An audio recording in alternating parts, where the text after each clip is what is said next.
ناظرین آپ کو بتا رہے ہیں کہ وزیر اعظم کا حلقہ انتخاب، اسپیکر پنجاب اسمبلی اور نو منتخب وفاقی وزیر مملکت کا آبائی قصبہ کھڈیاں ماہ مقدس رمضان المبارک میں بنیادی سہولیات سے محروم رہ گیا ہے۔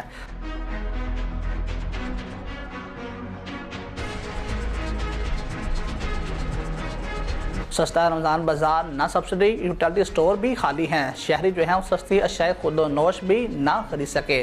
ہمارے نمائندے مہر بشارت صدیقی کی رپورٹ کے مطابق ہمیں مزید یہ بتایا جا رہا ہے کہ کھڈیاں خاص میں سستا رمضان بازار کا قیام نہ ہونے کے باعث عام مارکیٹوں بازاروں میں دکانداروں نے اشیاء خود و نوش کی قیمتوں میں خوشربا اضافہ کر دیا ہے۔ بکرے کا گوشت 2000 سے 2500، بڑا گوشت 1200 سے 1500 روپے تک فروخت کیا جا رہا ہے، جبکہ برائلر مرغی کا گوشت بھی غریب کی قوت خرید سے کوسوں دور ہو چکا ہے۔ پیاز، ادرک اور لہسن اور سبزی، مرچ وغیرہ کی قیمتیں بھی آسمان سے باتیں کرنے لگی ہیں، کوئی پوچھنے والا نہیں ہے۔ پرائس کنٹرول مجسٹریٹ صاحبان بھی خواب خرگوش کی نیند سو رہے ہیں، عوام کا کوئی بھی پرسان حال نہیں ہے۔